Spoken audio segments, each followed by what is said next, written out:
16 जुलाई 1969 का वो समय अमेरिका के फ्लोरिडा कैनेडी स्पेस सेंटर में सैटर्न 5 SA-506 नाम का रॉकेट तैयार था अपने सफर पर जाने के लिए। एक ऐसे सफर के लिए जिससे वापस लौट कर आने की कोई गारंटी नहीं थी। अपने साथ एक सपना लेकर जो दुनिया भर के इंसानों ने देखा था, चांद पर जाने का सपना। इंडियन स्टैंडर्ड टाइम के अकॉर्डिंग शाम के 7:02 पर काउंटडाउन शुरू होता है। 20 seconds and counting. T-minus 15 seconds. Guidance is internal. 12, 11, 10, 9. Ignition sequence start. 6, 5, 4, 3, 2, 1, 0. All engine running. Liftoff. We have a liftoff. 32 minutes past the hour. Liftoff on Apollo 11.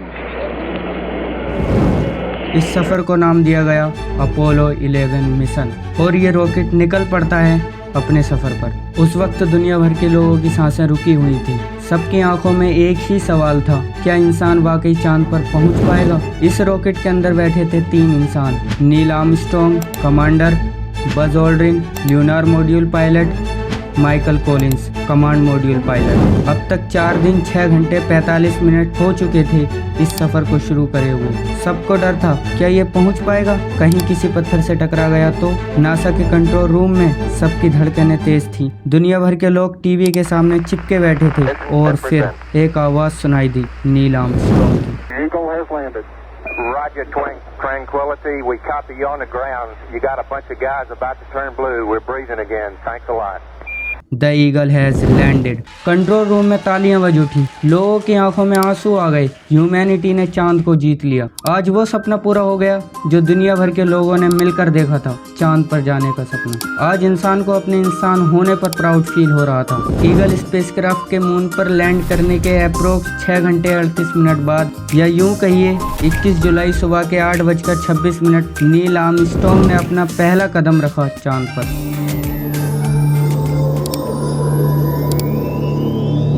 और बन गए दुनिया के पहले इंसान जिसने चांद पर कदम रखा था। दुनिया में लगभग 65 करोड़ लोग टीवी में इस ऐतिहासिक पल को देख रहे थे। और फिर नील आर्मस्ट्रॉन्ग ने वो लाइन कही जो दुनिया की सबसे मशहूर लाइन बन गई, 1 small step for a man, 1 giant leap for mankind. मतलब ये एक इंसान के लिए छोटा सा कदम है, लेकिन पूरी इंसानियत के लिए बड़ी छलांग है। लेकिन अब आता है कहानी में ट्विस्ट। इस दुनिया में बहुत से ऐसे लोग भी हैं जो ये एलिगेशंस लगाते हैं कि ऐसा असल में कभी हुआ ही नहीं था, ये मून लैंडिंग फेक है।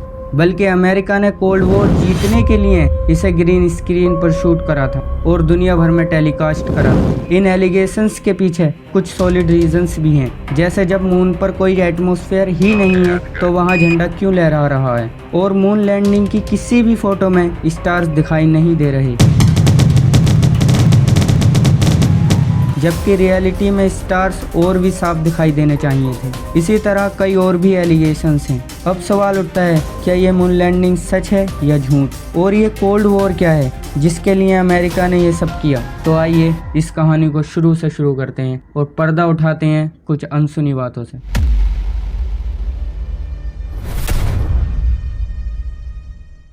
सोचो, 2 छोटे बच्चे स्कूल में हमेशा फर्स्ट आने के लिए लड़ते हैं। वैसे ही 1960s में अमेरिका और रशिया, सोवियत यूनियन आपस में लड़ते थे और हर चीज में एक दूसरे से आगे निकलने की होड़ में लगे रहते थे, चाहे वो आर्म फोर्स हो या टेक्नोलॉजी, बस आगे निकलना है। इनकी इसी लड़ाई को नाम दिया गया कोल्ड वॉर।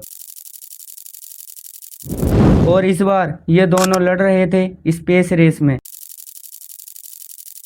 मतलब कौन पहले ज्यादा बड़ा कारनामा करके दिखाएगा स्पेस फील्ड में। 4 अक्टूबर 1957 को सोवियत यूनियन ने अपना पहला आर्टिफिशियल सैटेलाइट स्पुतनिक 1 लॉन्च किया। इस घटना ने अमेरिका को चौंका दिया। ये स्पेस रेस की शुरुआत थी।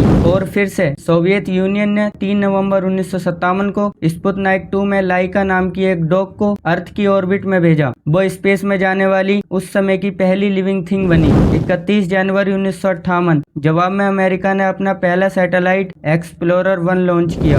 1 अक्टूबर 1958 अमेरिका ने अपनी स्पेस एजेंसी नासा की स्थापना की और फिर 2 जनवरी 1959 को सोवियत यूनियन ने ल्यूना 1 लॉन्च किया। ये पहला स्पेसक्राफ्ट था जो चांद के पास से गुजरा। 12 सितंबर 1959 को सोवियत यूनियन ने ल्यूना 2 लॉन्च किया। ये मून की सरफेस पर क्रैश करने वाला फर्स्ट मैनमेड ऑब्जेक्ट बन गया। 4 अक्टूबर 1959 सोवियत यूनियन ने ल्यूना 3 लॉन्च किया और इसने पहली बार मून के डार्क साइड की फोटो ली जो अर्थ से कभी नहीं दिखता।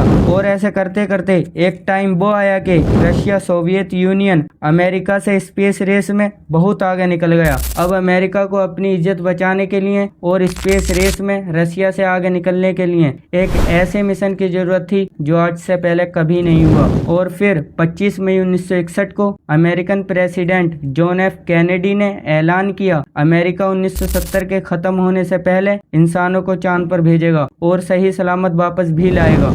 First, I believe that this nation should commit itself to achieving the goal before this decade is out of landing a man on the moon and returning him safely to the earth.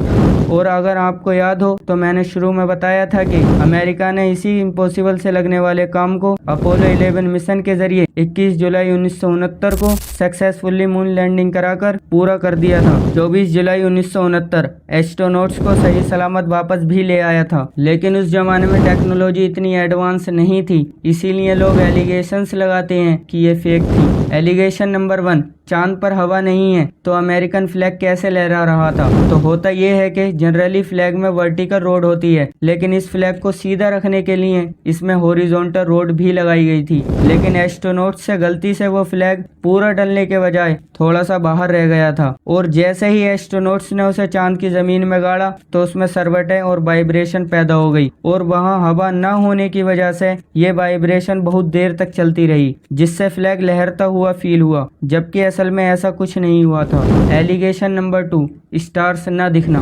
इसका reason कैमरे की settings थी। Moon की surface और astronauts के white space suit सूरज की रोशनी में बहुत ज्यादा ब्राइट थे। इन ब्राइट ऑब्जेक्ट्स की क्लियर फोटो लेने के लिए कैमरे का एक्सपोजर टाइम और शटर स्पीड को कम रखा गया था। ऐसी सेटिंग्स में आसमान के कम रोशनी वाले स्टार्स कैप्चर नहीं हो पाए। सबसे बड़ा प्रूफ कि ये मून लैंडिंग सच थी सोवियत यूनियन का चुप रहना। अगर मून लैंडिंग फेक होती तो अमेरिका का सबसे बड़ा दुश्मन सोवियत यूनियन इस झूठ को एक्सपोज करने का कोई मौका नहीं छोड़ता। ये उनके लिए प्रोपेगेंडा की सबसे बड़ी जीत होती, लेकिन उन्होंने भी इसे सच माना। Next proof, modern photos. हाल ही के सालों में नासा के एलआरओ ने उन जगहों की हाई क्वालिटी फोटोज ली हैं जहां अपोलो मिशन लैंड हुआ था। इन फोटोज में आज भी लैंडिंग साइट्स, एस्ट्रोनॉट्स के पैरों के निशान और उनके इंस्ट्रूमेंट्स साफ साफ दिखाई देते हैं। लेकिन अमेरिका के लिए असल प्रॉब्लम ये नहीं थी कि उनके इस मिशन को लोग फेक बता रहे थे। प्रॉब्लम थी अमेरिकन सिटीजन्स का प्रोटेस्ट गवर्नमेंट के खिलाफ।